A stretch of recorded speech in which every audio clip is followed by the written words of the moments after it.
Welcome to Women's Sports Weekly, where women's sports happen every day, but we talk about it once a week. I'm Carolyn. And I'm Danielle. Women's Sports Weekly is a podcast where we discuss the latest news, explore interesting stories, and share our love for women's sports. Follow us on Instagram, YouTube, and TikTok at WomensSportsWeeklyPod. Follow us and rate us on Spotify and Apple Podcasts. Send us an email at WomensSportsWeeklyPod@gmail.com, and we may feature your email on the Les, which is our listeners' experience zone. We have Run Club this week. We have Run Club every Thursday at the 99ers. It starts at 6 p.m. If you join us at Run Club and you say a secret word to the bartender, you will receive 50% off your first draft. And this week's secret word is vacation. Woo! It is vacation because that is where we are this week. This week, for our episode, we are posting our recent interview on the Sports and SHEnanigans podcast, hosted by Jillian Carroll Letrinko. We loved getting to meet Jillian, who is an NWSL analyst and host. She is based in Kansas City and is definitely worth a follow, along with her podcast, Sports and SHEnanigans. Let's get into it. What's up, guys? Welcome into Sports and SHEnanigans, where women's sports and pop culture collide. I'm thrilled to be back. We did take a hiatus. We took a week off to celebrate some things, but we're back now, and we're back with a bang because we have some really cool guests to chat with today. So when I was thinking about launching this podcast, I came across a podcast called Women's Sports Weekly. And immediately I was like, okay, I need to learn what this is and learn what they're all about. And I have been listening for months now and actually have hosts of Women's Sports Weekly, Danielle and Carolyn, joining us today. And I could not be more excited. So ladies, first of all, just thank you so much for joining us. How are you doing? Each of you, how are you doing today? Doing great. Yeah. Yeah, we're so excited to be here. This is our first time getting interviewed and not doing the interviewing, so we're very excited and a little nervous. Well, it's good to be excited.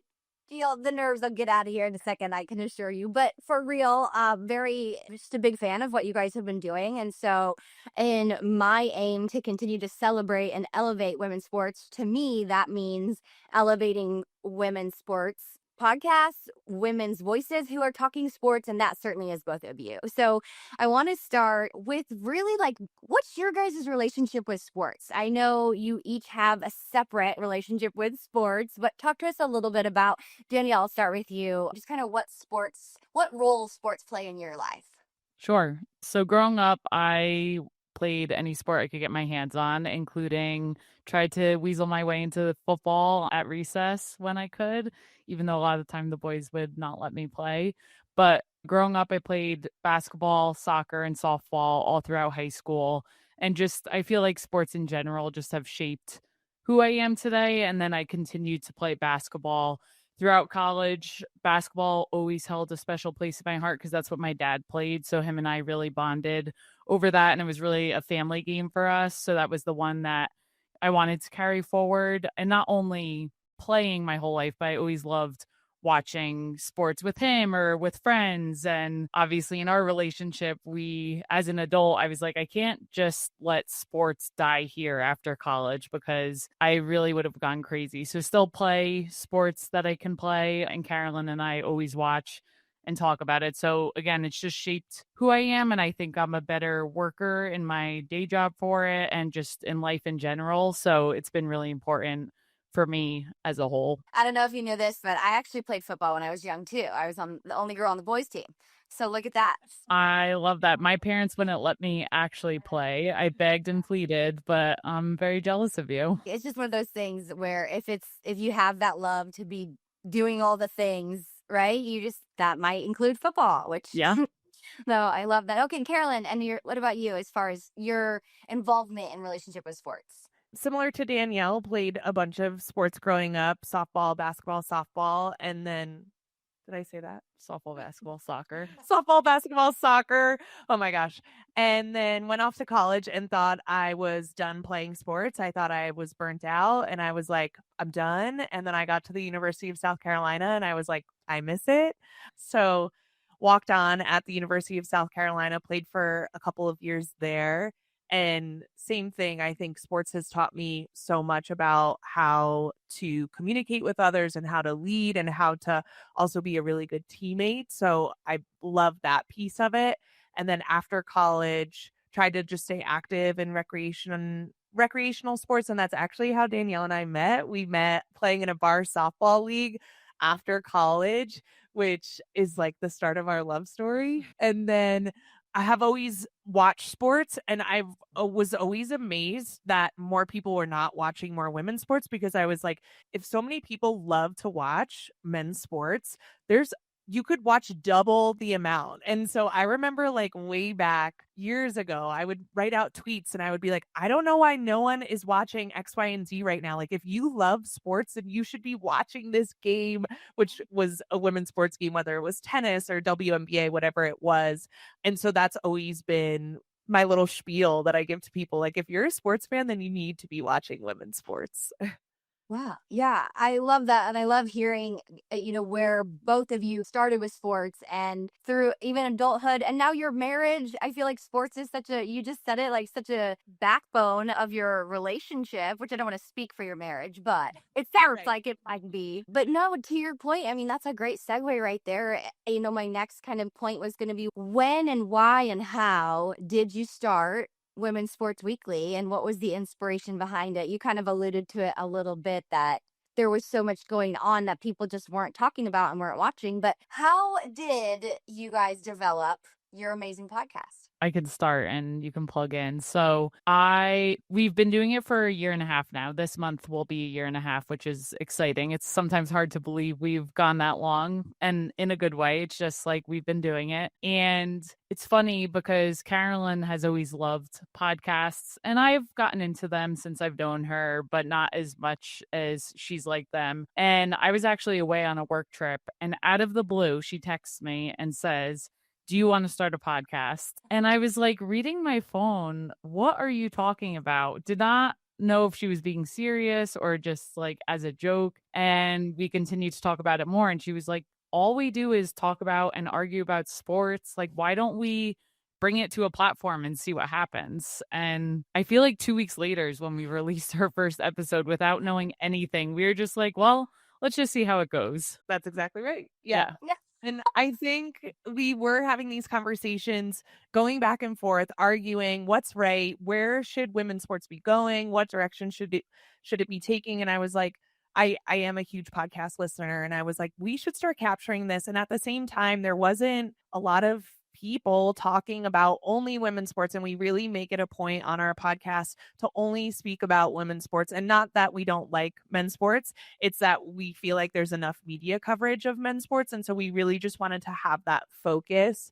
And we watch a ton of sports. Like, we each have our interests in what we like to watch, and we both love to watch women's basketball, so that's kind of where we come together. But I really like to watch softball and tennis, and Danielle's really into college lacrosse.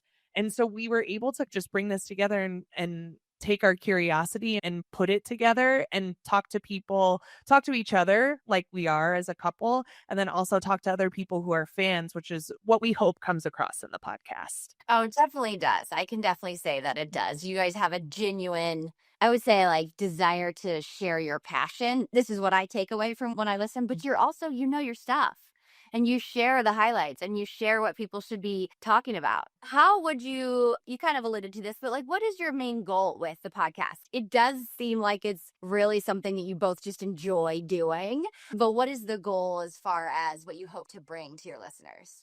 Do you want me to start? Yeah. So one of the things is when we first started, we were like, let's just see where this goes. We had ideas of where we wanted it to go, but realistically, we had no idea what was going to happen. Like, is anyone going to listen to us? Or is it just going to be our parents and then, no one else? So we had no idea. But over the past year and a half, we've had some really cool experiences getting to meet professional athletes, college athletes. And while that is awesome for us, I would say our main goal is bringing in people, whether they watch every sport under the sun and they're so knowledgeable, or people who just started watching or are curious about it.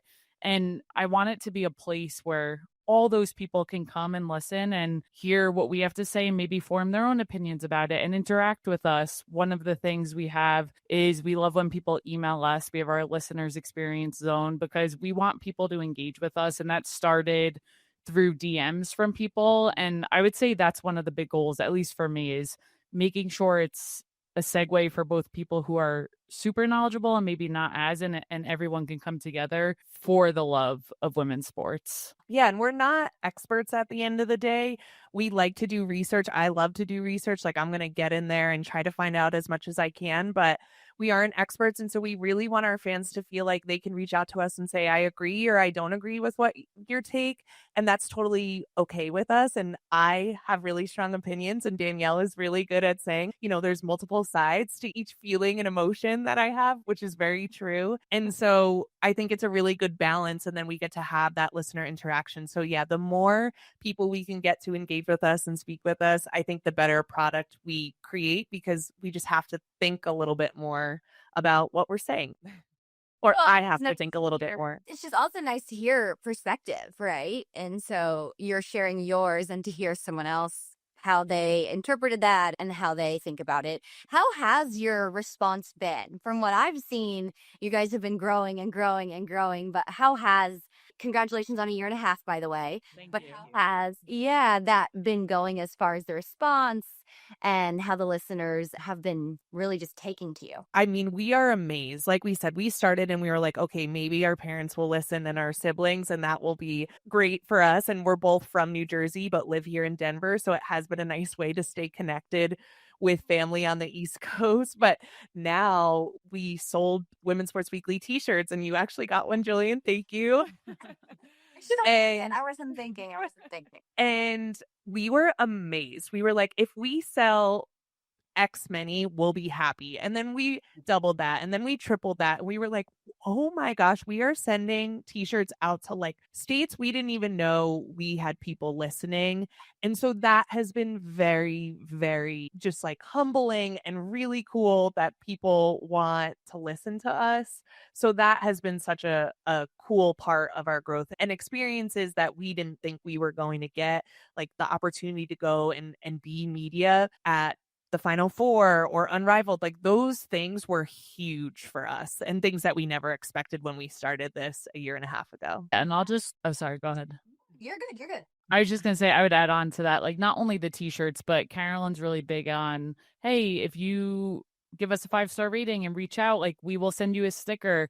And I think that's opened the door for some of our listeners, because maybe someone who wasn't as likely to reach out at first is reaching out so they can get a sticker. And then since then, we have conversations with these listeners, and they're from all over, which is cool. And we'll be out in Denver, just anywhere, and people will come up to us and recognize us. So that's been interesting and a cool thing. And we're like, yes, please say hi. Like, we love it. So I would say those are just other things that have been interesting in a way of like, whoa, I wasn't expecting this, and kind of rewarding as well. Yeah, and it's like feedback, right? It's just like, Yep. It helps you understand that people actually listen, which is awesome. Yeah. And then your merch, which is so cool too. Okay, we are going to step aside for a quick break to hear from our sponsors. But when we come back, I need to hear more about Unrivaled. I need to hear more about some of the partnerships you guys have built. They seem so cool. So let's take a break. Stay with us, guys. We'll be right back after this. Welcome back, and thanks for hanging, guys. We are so pleased to be with Danielle and Carolyn, hosts of the Women's Sports Weekly podcast. But yes, we are on Sports and Shenanigans, another women's podcast that aims to just elevate women's sports. We're hanging out on the Kansas City Sports Network, and we are powered by Cherry, a female-owned brand that wants to celebrate athletes. So today, we just heard from Carolyn and Danielle a little bit about how they started their podcast, which I love. And I've definitely been inspired by, so I'm grateful for that. But guys, one of the episodes that I caught was after you returned from Unrivaled.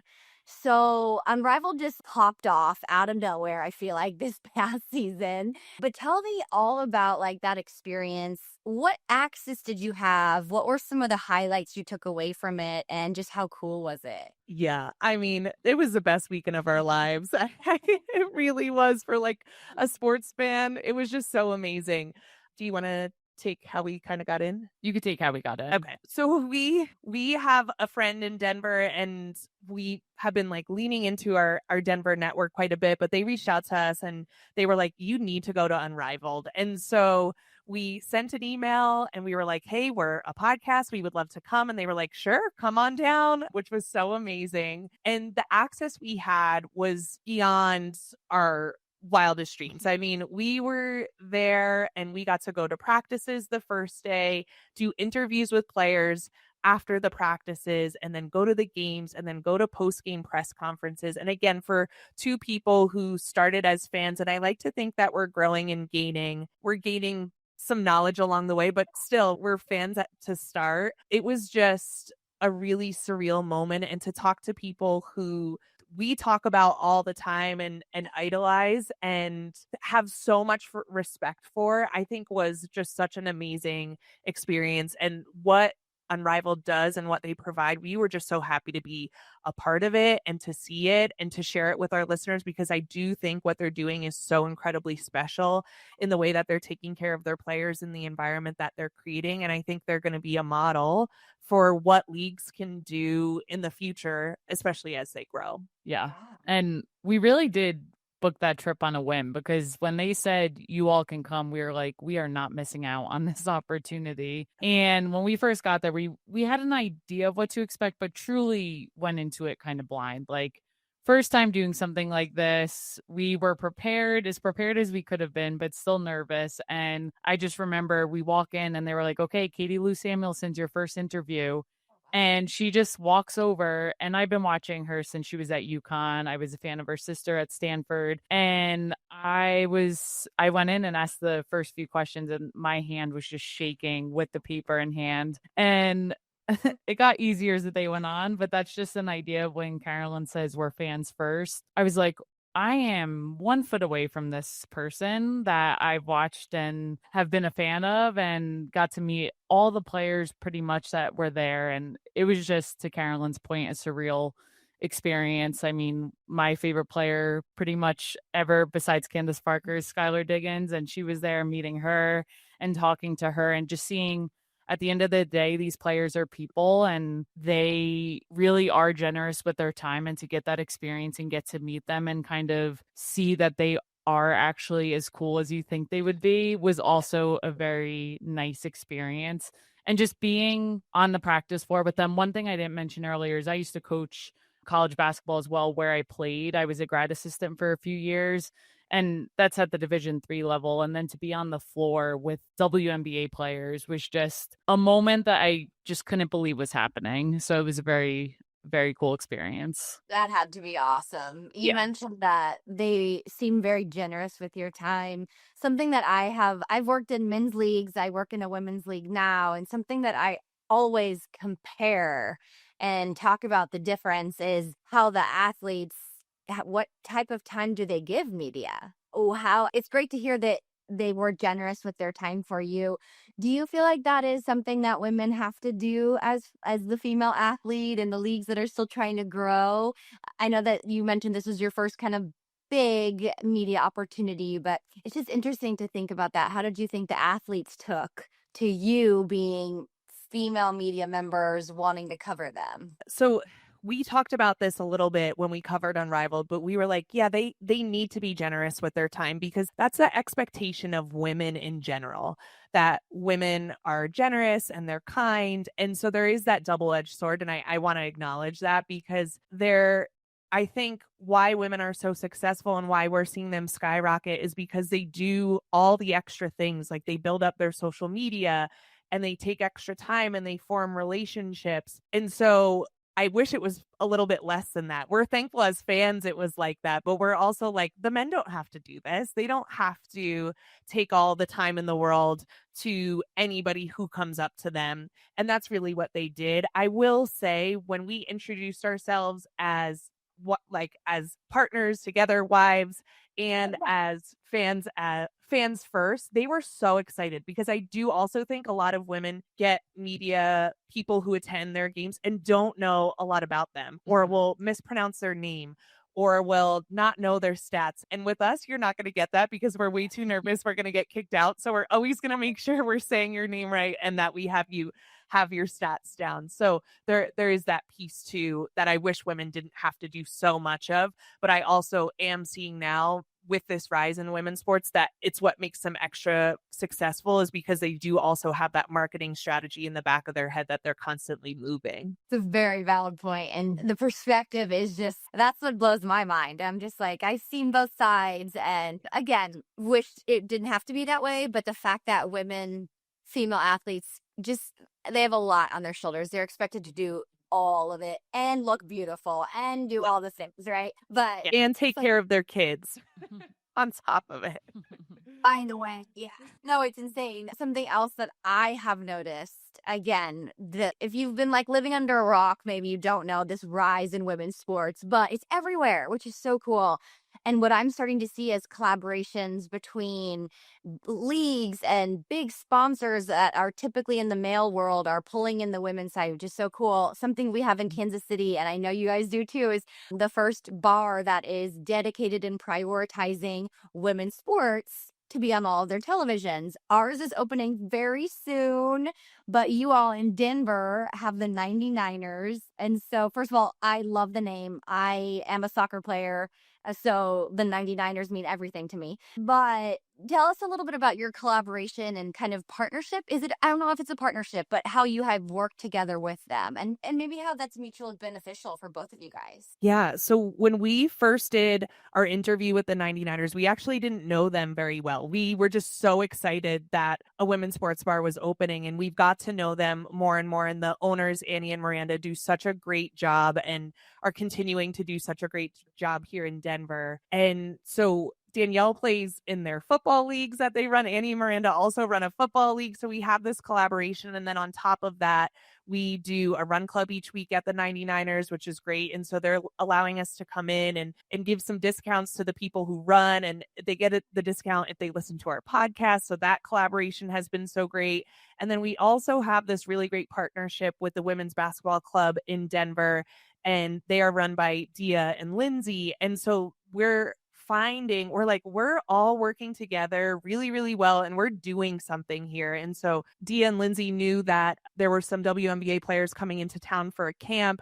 And so they were like, all right, we're going to get the WNBA players to come to the 99ers. The 99ers said they would host. Carolyn and Danielle, will you do the interview with them? And so we're all working together in this really collaborative way. And I think the goal is very simple, and it's like bring more women's sports to Denver, make this an environment where people want to watch women's sports, and or make an environment where people can talk about women's sports more. And with that clear goal, we just work together in a way that I think is mutually beneficial for all of us and definitely for us. And that's what women's sports is about, right? Like finding groups to collaborate. And then next thing you know, your network is doubling and tripling, because what I've learned is the one thing, any sport, whatever it is, if people finally have access to watching it or attending it or whatever it is, learning about it, they become hooked, right? And so it's just like getting that exposure, which is so cool. In regard to that, NWSL is coming to Denver. So you mentioned, just like the Women's Soccer Network in Denver. Professional women's soccer is going. So talk to us about the women's sports scene in Denver. Are the fans all women, or is it a mix? What is the fan base like there? Yeah, it's interesting. This isn't specific to soccer, but I can speak to two experiences this past year that we've seen. One being when the PWHL came and did a game when they were doing a tour. They came to Denver and there were over 14,000 fans at that game. And we saw a bunch of men and women. So like that, to see that live and in person and the excitement around that was amazing. And then we recently went to the Denver Onyx rugby match, and same thing. It was a lot of men and women there supporting. And so when we heard about the NWSL, we knew we were ready. Like we knew this city was ready for a team.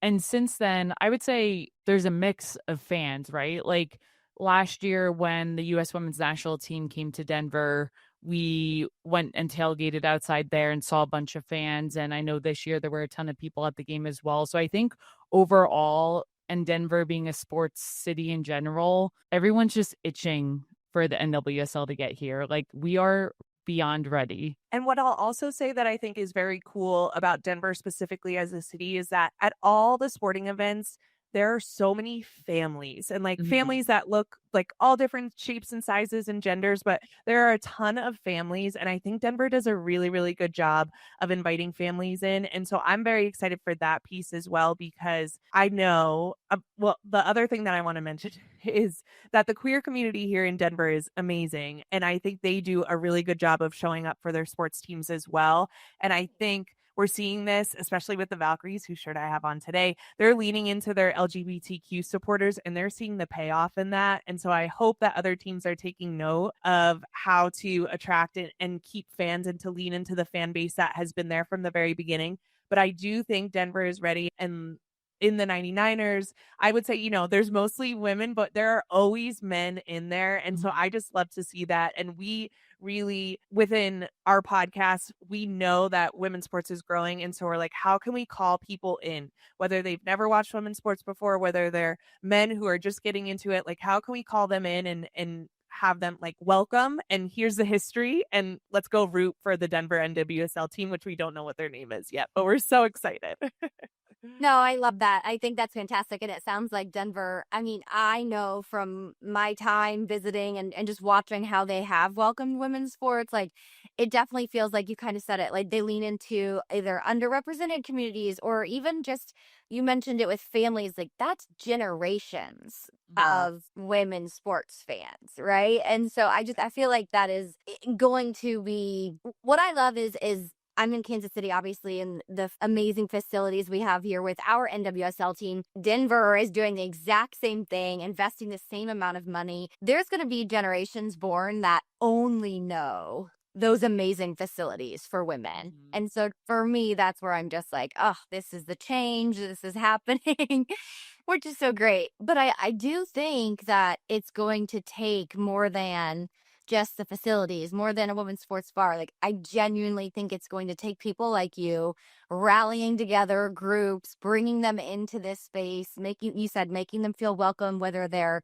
a casual fan or very educated. But in regard to leveling out the media coverage, that's something that I always am curious about. I think it's imperative. Clearly, that's why I'm doing what I'm doing, like you guys are too. How do you feel like that progress is going in regard to getting more eyes and ears and programming and all the things in regard to covering women's sports? I can take a stab at this one just from our experience. We went as media to the women's Final Four this past year in April, and we heard multiple times that was like the most media they've seen at a Final Four ever for women. And I will say, so very different experience at Unrivaled. It was like us and two other people, so not a lot of media coverage. But at the women's Final Four, which college sports, I don't know, it's a whole different literally ball game when it comes to that. But when we were media for that, it truly was incredible how many people were there. But I still know there's a ton of room for growth, and I don't know how to combat that. So I will say it is getting there. And one quote I remember, we were in a post-practice conference and Gino Ariema, the UConn coach, was talking, and he made a comment in the room like, this is the most women I have seen from media perspective in this room. And he was like, good for you all. Keep doing what you're doing. And just for him, who obviously has been coaching forever and has seen so many years of Final Fours that probably did not have that same demographic in the room, that was a very cool moment for me to hear him say that and just know that it is growing in certain spaces. It's definitely growing, and I'm always monitoring. I'm always looking at the ESPN headlines, and I'm like, okay, how, like, the headlines on ESPN are dominated by men's sports.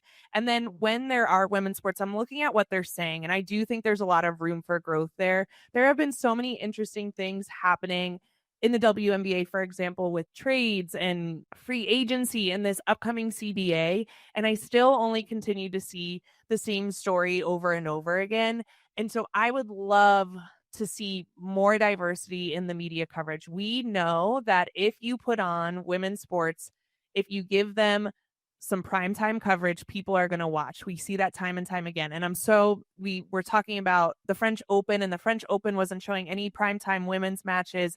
And it was so upsetting because people want to watch, and they're making it very difficult to do so. But we know that if you put women's sports on, people are going to watch. And so I think if you make sure that you're including headlines that cover the diversity of women's sports, people are going to click on those just as much. But if you only tell the same story over and over again, that's what people are going to repeat. So that's what we really try to do at Women's Sports Weekly, is tell you the full story and all the other things that are happening in women's sports besides maybe just the top story on ESPN. Yeah, that's incredible. Like other things that you should know about that if you knew, I bet you cared about them. Yeah, I think that's incredible. In regard to that, in the content that you all bring, what are some of your goals that are coming up? Like, what do you hope to continue to bring, or are you striving to reach a certain goal at all? We have lots of goals. We write them all down. Some of them we've met so far this year, but we do have tons of personal goals for our own growth. We would love to see, obviously, Women's Sports Weekly grow as a podcast, but honestly, what I would want, like the growth that I want to see is mostly in like how our women athletes are treated, and then like how much money can be in women's sports. Like I'd love to see that piece grow as well. And then hopefully we'll benefit from that somewhere down the line. But like I'd love to see the treatment of the players improve.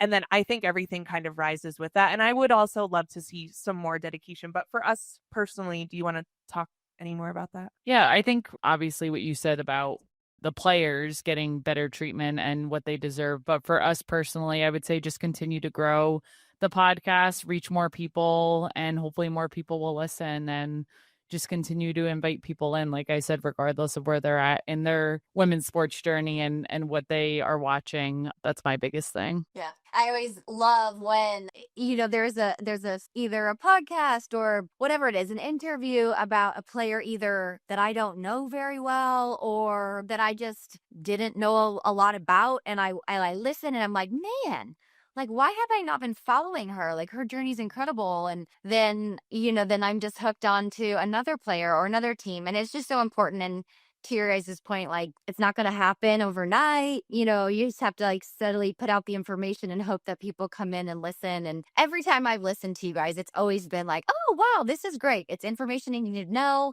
It's like quick and highlights. It's awesome. But I also think it's cool that you bring the perspectives that you do. Casual fan, athletes, but passionate. I think it's awesome. Yeah. We appreciate that. Thank you. Yeah, no, of course. I do want to, before we sneak away here, I do want to make sure that everyone listening can understand how and when and where to listen to Women's Sports Weekly. So give us all the goods. Where can we follow and subscribe and listen to you guys? So we release every Wednesday the Women's Sports Weekly podcast. You can find us on Spotify, Apple, YouTube, anywhere you get your podcasts. I think we're there. And if we're not, let us know and we'll make sure to get there. And you can also follow us on Instagram at Women's Sports Weekly Pod, on TikTok at Women's Sports Weekly Pod. And you can also send us an email at WomensSportsWeeklyPod@gmail.com if you'd like to be part of our listener experience zone or anything else you may want to reach out to us about. Definitely do it. I am one who has. I like you guys said, I have the shirt. I can't believe I didn't wear it, but that's okay. But no, I think it's all about supporting and listening and learning and doing all the things. So this has been so fun. I'm super grateful that we were able to connect and share a little bit about what we all love, which is elevating the game, elevating the athletes, elevating the women. So really excited about this. Thank you guys for joining. Thank you. And thank you for everything you do. I mean, this is amazing. We love to follow you and see what's going on in Kansas City and beyond, and just love to be part of this growing network of women talking about women's sports. It's amazing. It's an amazing community to be part of. I could not agree with you more. And thank you so much for being a part of it with me. I'm grateful for that. If you have some fun things that you want to shout out that are coming up, anything that you can tell us about, or should we just stay tuned and keep following? I mean, obviously stay tuned and keep following, but we are going to do a personal interview with my sister coming, which she has a background in coaching and college softball as well. But people really tend to love when we talk personal stuff. So we're going to get into a little bit of personal stuff while also talking about what it's like to be a coach. So that's what's coming up in a couple weeks here. No, that's so important. We need more female coaches in every sport. So that's amazing. And you got to give the people what they want. Well, Danielle and Carolyn, thank you so much for joining. Of course, they are hosts of Women's Sports Weekly. Check out their podcast on all the places. All of them, literally. Instagram, YouTube, all the places. And hey, if you enjoyed this conversation, tell a friend. Tell a friend to follow Sports and Shenanigans, to follow Women's Sports Weekly podcast. This is how we will continue to grow the women's sports fan base. So that is it for today. Again, Danielle, Carolyn, thank you so much. This has been Sports and Shenanigans. We'll catch you guys next week. Thank you.